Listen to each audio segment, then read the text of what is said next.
Hello everyone, welcome to the 5th edition of the Old Mutual 3 Anchors Show, and as usual you're with me, your host, Faith Musa.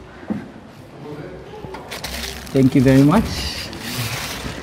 And as you can see in my hands, I'm holding a very beautiful 3 Anchors umbrella. This could be yours. It's one of the prizes that we're giving out at the end of this show.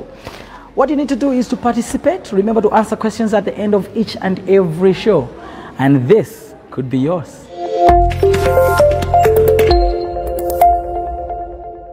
Mpamba Fesa, Fesa, Fesa, Fesa. Mpamba Fesa kuchokera ku TNM Mpamba kuchulukisa ndalama kwa phweka ndipo aliyense atha kuchulukisa ndalama zawo. Ndi 1000 kwacha yokha basi mutha kuchulukitsa ndalama zanu mosavuta, ndipo chiongola dzanja chimachuluka tsiku lililonse.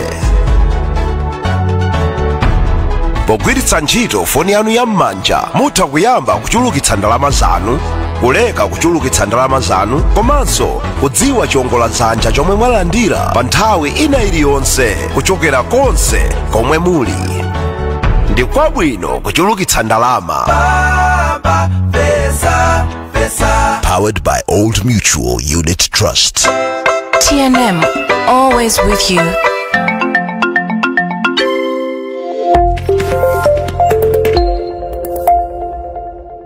Now, as a listening brand, we value customer feedback greatly, and guess what? In all sections of today's show, we are going to be providing information on various topics that our customers have been asking.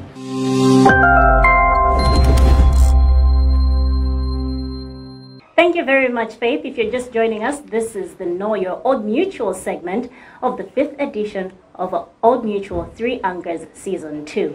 And today, I am joined by Elijah Nyurenda, who is a principal economist in the Ministry of Finance, working under the Secretariat for the Public Service Pension Trust Fund. Tugamba lero za Public Service Pension Trust Fund. Ndiyimve kweni poyamba kuti Public Service Pension Trust Fund ndijane. Ndona nzokhudza kupuma wa ntchito ndithu. Zikomo kwambiri. Public Service Pension Trust Fund, it's a pension fund designed for the public servants. It's a restricted pension fund in a sense that it only covers the public servants. This pension fund was established in 2017 following the enactment of the Pension Act, which was passed in Parliament in 2011. This pension fund started with members who were born from 1st January 1982, and all those members who joined the civil service from 1st July 2017. The other members that are still running in the old scheme, like government, now is currently running 2 pension funds.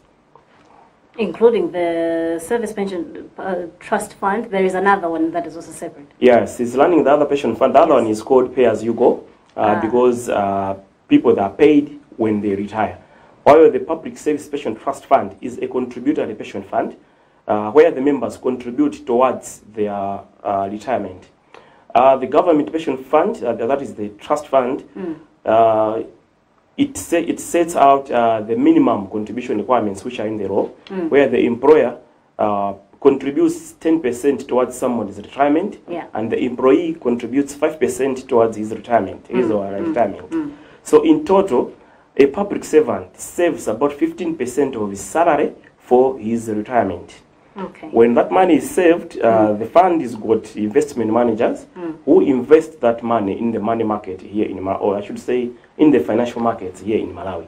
So when that person retires, he receives the total of the contributions which he contributed, or plus what the employer contributed, plus the interests which were earned from the investments which were made by the investment managers. And the fund has also got the pension fund administrator, who currently is Old Mutual Pension Services Company. Okay. Their main job is just to manage data for the fund. That's where you hear in the radios and other programs, we talk about that maybe if you want to inquire, go to Old Mutual, or when we're making payments, we refer to Old Mutual. Their main job is data management. And the fund has got also investment managers, as I said earlier on. Yes. We've got 3 investment managers. We decided to have 3 investment managers because it's a business. We didn't want to put one egg, all the eggs in one basket. Okay. Yeah, so that when at least we should be having returns from all the 3 investment managers. I'm sure we could go on and on about this pension trust fund itself, but we've talked about contributing to the fund itself. So what is the pension withdrawing procedure now for civil servants?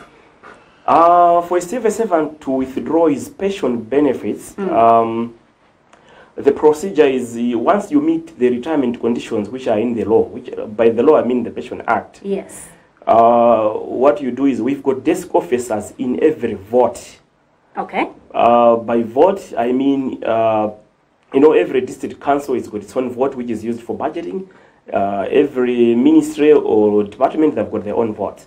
So what we did, we had focal persons in all the votes, one from HR and the other one from the accounts. Okay. So even when you want to hear more about the pension fund, you don't need to go to Old Mutual or come to Ministry of Finance. We've got desk officers very close to you at the district assemblies and also in the ministries and departments. Okay. So when you want to withdraw, you have to go to the desk officers. You explain to them why you want to withdraw. It might be illness, or you have reached the retirement age, or you have served with one employer for 20 years. Then they help you gather all the documents which you need for retirement, and those documents are sent to DHRMD. Because DHRMD is the custodian of the Human Resource Management Information System in the government. Okay. Then the DHRMD audits those documents and they send them to the Secretariat, which is currently under the Ministry of Finance, but shortly it will be moving out, it will be on its own. Then the Secretariat, when they review those documents, see that they are in order, they are now sent to the administrator, who is Old Mutual, to make the payment. Okay. So we always challenge ourselves that we pay within 10 working days, but the 10 working days start from the day that the Secretariat certifies that you've got all the right documents submitted. So when we say, yes, we've got the right documents, we're sending to Old Mutual, start counting 10 working days, we're going to pay your money. Interesting information indeed. Ndiye noti mwina tingotambasulaso mchichewa makamaka kuti oonera amve bwinobwino nkhani imene iza pension, public service pension trust fund, imene ndi ndalama zokhudza anthu amene akufuna kupuma pa ntchito. Si choncho? Tingofotokoza kweni poyamba kuti kodi fund imeneyi choyamba munthu angathe bwanji kukatengako ndalama pamene wakhala akusunga zaka zonsezi achitano chani kuti akathene kukatengako ndalama. Zikomo kwambiri. Kwa mamemba athu a Public Service Pension Trust Fund, mukafuna kupita kukatengako ndalama zanu, mukapanga mukakwanisa ma conditions osamela mu lamulo la Pensions Act. Mavoti mose ni ma district kandi kuma ministries kandi kuma departments. Tili ndi anthu athu amene manena ma desk officers amene wali ngati ma focal persons. Timakhala ndi munthu mmodzi wa HR ndi mmodzi wa ku accounts. Modi mukhuzongopita bani wa HR anu kandi pa district amakhala pa assembly kwa DC. Mukapeza amenewo akakufotokozera bwino kuti ndifuna kupuma pa ntchito. Ndalama zanga ma benefits anga ndingapeze bwanji. Koma generally mukapita kumeneko akakuthandizani kupanga organize ma documents amene akuyenezeni kuti muzatenge ndalama zanu. Ma documents amenewo amapitisa ku DHRMD. Ku DHRMD amakaonekaso ma document amenewo kuona kuti mwakwanisadi malamulo magwira ntchito mu civil service. Amene aja akavomera pa chizungu timati audit amapanga stamp ndi kutilembera ife kalata ku Secretariat pene panopo tugwirizira ku Ministry of Finance. Ku Secretariat kuja timaonaso ma documents aja. Tifeso tikaona ma documents aja ndoyenerera that ndanza athu Old Mutual amene akutigwirira ntchito ngati administrator wa pension fund. Imene ntchito yawo ndikupanga manage data yathu. Ndeti mazitumiza ku Old Mutual kuja, then Old Mutual aja amakapanga process payment. Ifeyo tinazi-challenge kuti tikangona kuti ma documents anu aja matumiza onse oyenerera afika kwa ifeyo choko DHRMD. Yamba ndikuwerenga masiku 10 timakhala talipira ndalama zija. Pa chizungu timati 10 working days. Timakhala talipira ndalama zija. Of course mulamulo anani 14 days. Koma ifeyo timazi-challenge within 10 days timalipira. Mwina ena amadabwa kuti zimene zikhozotheka bwanji. Ndizotheka fanya kuti pension fund anthu mumasonkha. Ndalama zomumasonkha ndalama zozilipo. Ndezi masiyana ndi pension fund inakuendesa boma ija timadikira boma litolere ndalama kuti alipire. Pene iyi nzoti mwasonkha ndalama zanuzo zilipo zimapangidwa invest muzalandira ndalama zanu munasonkha zija plus ma interest amene ndalama zija zinapanga kuma investment kumene zinapita. so ndalama is readily available and timalipira pasana tema siku 10 ngati sabata ziwiri kuti 10 working days. Yes. Ndino pamakhala tupena kuti ena ogwira ntchito mboma amapezeka zokuti akafuna kuona kuti ndalama zanga zikuyenda bwanji za kuthumba kumeneko la pension sizimaoneka zonse kufikira mwina zaka zina za mbuyo pamene pazimakhala bwanji. Pension fund imeneyi inayamba pa 1 July 2017. Ambiri mwa ife tinaleta kugwira kukali ntchito imene tinali pa audit scheme ya pension fund imati pay as you go. Dezo tinapanga tinapeza ma consultant amene atithandiza kuwerengera ndalama zija pa professional amati actual review. So anatipangira actual review imeneyo anatiwerengera aliyense mwa ndondomeko yake kuunikira kuti alisali ndalama zingati. Ndalama zimenezi tipeno zipanga deposit aliyense ku pension account yanu imene mapanga login muti simukuona ko ndalamazo. Mapakali panopo ndalama zonse tinayike kumene koko foto tukambira nakayenda aboma a Ministry of Finance kuti atipange fund. Akatipanga fund ndalama zija tizipereke. Ndemafika zamene atipasa panopo sitingalowetse for the time value of money ndalama zija zikuyenda kuti zizikula. Then the time imene tizaloda ndalama suti zakhazi zimene apeza as of 30th July 30th June 2017 mapanga study. Koma zizakhabe ndo ndalama zowonjezereka kuphatikizapo ma interest amene zinakanena kupanga nthawi imene sanalipire. Zaka zonse. Koma tinakakambira ndithu ndi boma and atipromise ndalama zati patsapo mpano. Ndino tingoona ponso mwinaso kotsiriza nkhani ya zaka kodi munthu ogwira ntchito mboma angathe kupuma pa ntchito atakwanitsa zaka zingati. Kutengera lamulo la Pension Act anayika kuti munthu ukhoza kupuma pa ntchito ukagwira pali range ya zaka from 50 years to 70 years. Okay. Koma mulamulo lomwelo anapereka mphamvu kwa employer ndi employee kuti adzigwirizana kuti retirement age izikhala pati. Ngati aboma mwempesa ala mwawo anayika kuti retirement age ndi 60. Koma tikudziwaso anthu ena ogwira ntchito mboma mapanga ena pa 70 ena pa 75. Koma ambiri mwa ife tili pa retirement age yathu ya 60. Ndemukakwanisa zaka 60 zakubadwa modzalemberedwa kalata kuti ya imukeno opoma pa ntchito tsiku lakuti ifa timakulembera ndi mwansanga mwina pakakhala 6 months also kuuza ndi nthawi kuti mukeno opoma pa ntchito kuti muzikonzeka retirement yanu. Komanso mmatha kuloledwa kupanga retire mukagwira ntchito for 20 years continuously. Lamulo limenenso lilipo. Ndesi sikuti munthu inomangiro mpaka mukwanise zaka 60 zakubadwa. Koma ngati mwagwira ntchito mboma kwa zaka 20 muli ndi ufulu kupanga chiganizo chero mupanga retire kapena mugwirabe kudikira zaka 60. Kuti zifika mpaka 60 ndithu zinezi. Yes. Awayi mukhoza panga so retire mwina mwadwala on medical grounds olo mwina mukamwalira ati malipira ma beneficiaries anu. Palito chithumba cha mauthenga pena okhudza pension kuti mukafuna kupuma pa ntchito muchite bwanji nanga thumba limene la pension trust fund limayenda bwanji.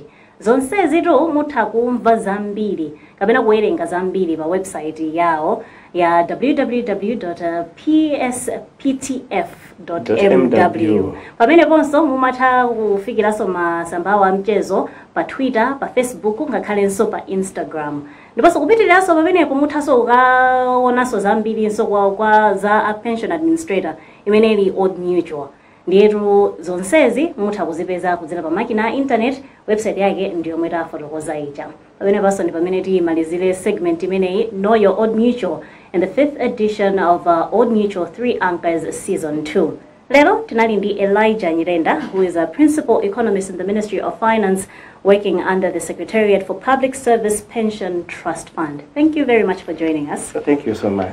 And that's where we wrap up this segment. It's back to you, Faith.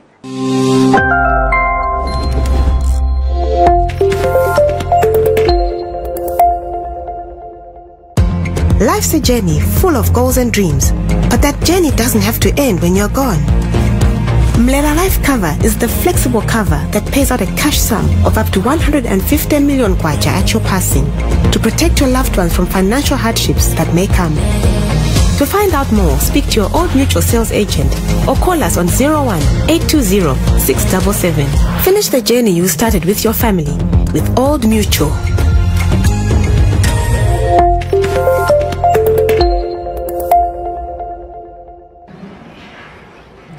As an innovative brand that is constantly seeking to provide relevant solutions to its customers, Old Mutual is increasing or expanding its offerings to its customers.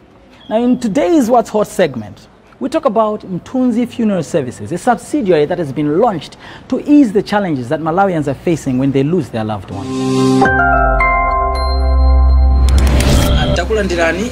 Ine ndi Faith Musa ndi patsogo pano ndili ndi Chief Operations Officer for Old Mutual Malawi Kumbo Piri in our What's Hot segment. Now, welcome. Thank you. Tell us, what is Mthunzi Funeral Services all about? Okay. So Mthunzi Funeral Services is the very first company in Malawi to offer end-to-end funeral services. There are funeral services companies out there.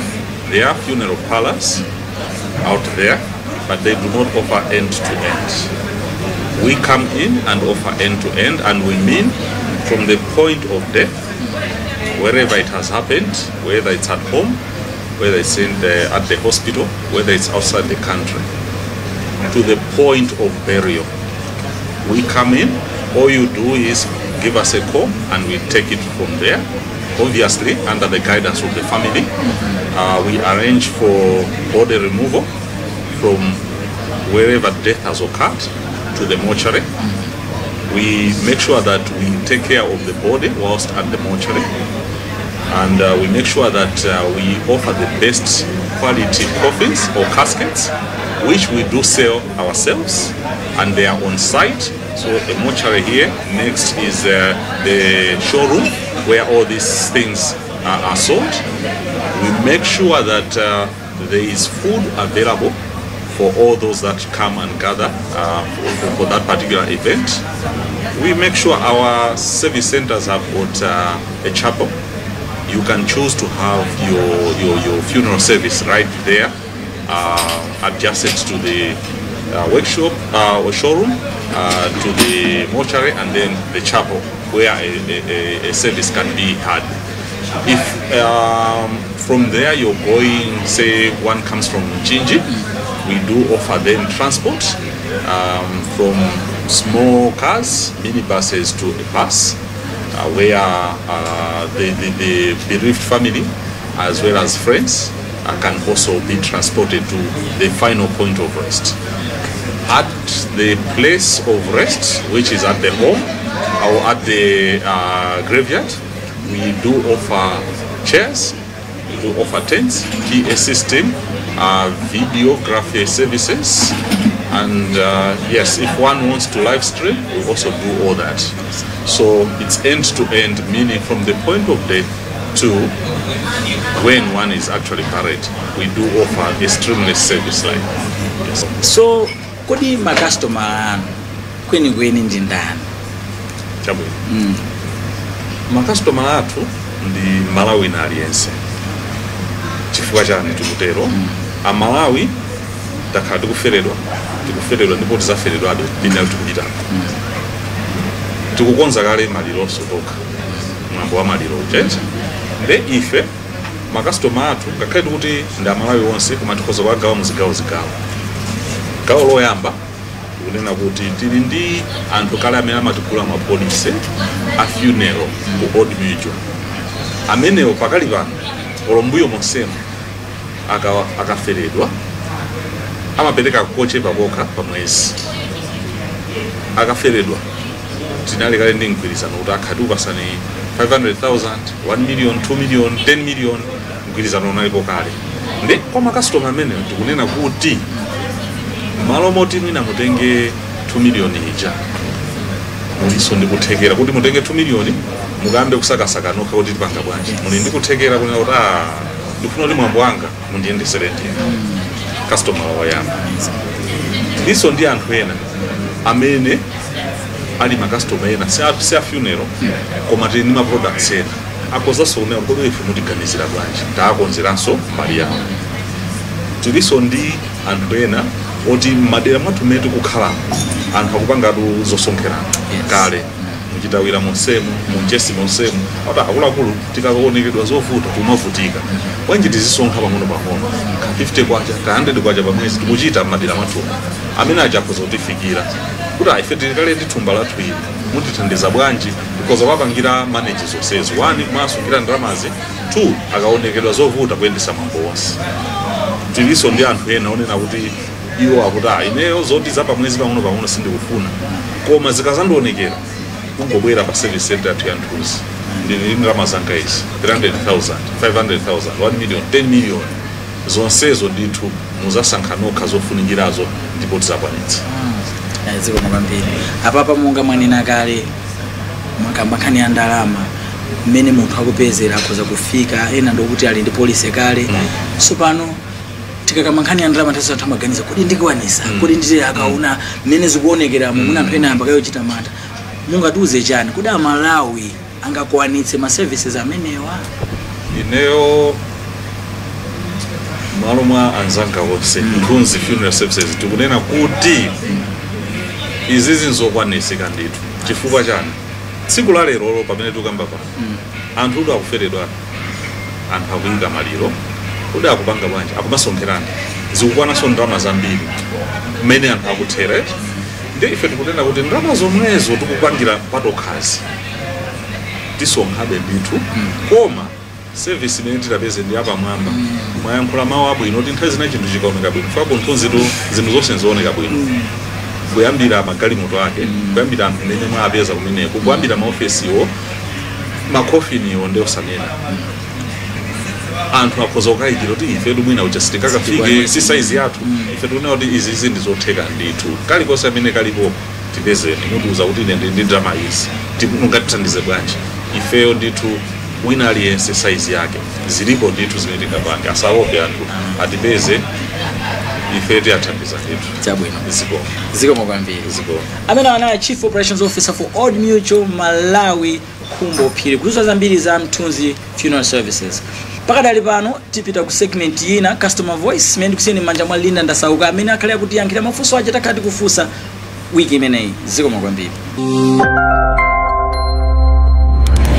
Ziko kwambiri Faith ndabweranso ine Linda Ndasauka Customer Experience Consultant kuyankha mafunso amene makastomala athu makhamu kutifunsa podzera matsamba athu a Facebook, WhatsApp, Instagram komanso makastomala ena amene mabwera ma offices athu onse.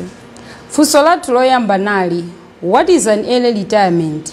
Amene akugwira ntchito ndipo ali pa pensioni kutengera malamulo a boma mu section 65 amatsindika kuti ngati zaka zobadwa zikukwana 50 ukhoza kupanga retire imene timayitchula kuti early retirement.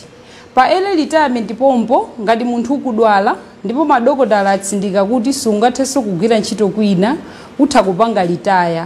Chimene ife Old Mutual timafuna ngati munthu akupanga retire chifukwa chokuti akudwala atibweresere medical report.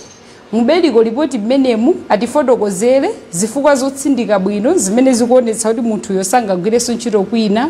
Komanso dokotala amene wapereka medical report iyo atipase certificate yake yogwirira ntchito monga iye dokotala. Funso lathu lachiwiri ndi what are the requirements for early retirement? Monga mene tikudziwira boma linatsindika kuti ID yoyambirira imene wina aliyense akuyeneka kukhala nalo ndi chaunzika. Pamene mukufuna kupuma ntchito musanafike normal retirement age imene li zaka 65 ife Old Mutual timafuna umboni wa zaka. Umboni umenewu mutipatsa podzera potipasa chiphaso chanu chaunzika. Ndekwa amene akufuna kupuma ntchito mwachangu akhoza kupuma pokhapokha kwana zaka 50. Enanso atha kupuma kugwira ntchito patatha zaka 20 akugwira ntchito. Ndi khumbo la wina aliyense amene akupanga retire kufuna kudziwa kuti alandira ndalama zingati. Kwa amene akugwira ntchito ndipo ndalama zanu zonse zikupyola 5 million mumalandira 40%, 60% imatsala ndipo ndalama imene matsalayi mumayamba kulandira ya pamwezi kukhala malitayali. Koma amene ndalama zanu sizinapyole 5 million mumatenga zonse. Dziwani kuti nthawi imene mukufuna kupanga retire ndi kwabwino kupempha ma principal officers anu kapena HR anu kuti akupase statement yanu ya pensioni kuti mudziwe kuti muli ndi ndalama zingati musanapange retire. Funso lathu lomaliza lili pa pensioni pomwepo. Mamembala ambiri amafuna kudziwa how much they will get if they are withdrawing from their pension fund. Pala anthu ena oti atha miyezi 6 asakugwira ntchito kwina ndipo akufuna kutenga ndalama zawo za pensioni. Choyambirira munthu akuyeneka kudziwa kuti ngati ukupanga withdraw pa pension chifukwa chokuti patha miyezi 6 usakugwira ntchito kwina umalandira ndalama zimene umadulidwa pa salale zimene akukampani amakusonkhera zimatsala. Our last question is, how much will a member get when they are making a pension withdrawal? Kwa amene wakutapa ndalama zawo za pension chifukwa choti atha miyezi 6 asakugwira ntchito kwina, ngati ndalama zawo pa statement pawo zikupyola 500,000 amalandira ndalama yokhayo imene amadula imene kampani imasonkhera imatsala. Ngati ndalama zawo sizinakwani 500,000 pa pension statement yawo amatenga zonse. Chimene timeneka kudziwa ndichokuti timapereka ndalamazi pakutengera malamulo aboma mene amanenera pa nkhani ya pension withdrawal. Zikomo kwambiri, awo ndi mafunso amene tinali nawo mu sabata ino. Munali ndi ine Linda Ndasauka. Muzakhalenso pompo mu sabata ya mawa pamene tibwerenso ndi mafunso ena amene makastomala athu makhala mukutifunsa. Ngati pali mafunso ena aponyeni pa tsamba lathu la Facebook komanso WhatsApp. Ngati muli ndi mwayi opita m'maofesi athu ku Blantyre, ku Lilongwe, ku Zuzu, ku Zomba kapenanso ku Kasungu, mutha kupita kumeneko ndi kukatisiyira mafunso anu. Zikomo. That was our customer experience team answering some of your critical questions. Please keep in touch with us through our various platforms on Facebook, WhatsApp. You can also visit our offices. Pano tafika ndikumapeto kwa programu yathu ndimonga amalina nenela tikufunsani funso. Ndipo anthu awiri amene ayankhe mafunso wa molondola adzalandira mphoto kuchokera kuno ku Old Mutual. Funso nali, kodi membala wa pension fund akuyenera kupanga update beneficiary nomination form kangati? Here's the question. How many times should a member of the pension fund update and submit the beneficiary nomination form? Tumizani yankho lanu pa WhatsApp 0886463399 kapena wa Facebook Old Mutual Malawi. Komanso mukuzobwesa yankho lanu ku office yathu. Kumbukirani 0886463399 kapena Facebook Old Mutual Malawi. Komanso mukuzobwesa yankho lanu ku office yathu madera osiyana-siyana. Sakani pompo sabata ya mawa. Munali ndine Faith Musa. Yes.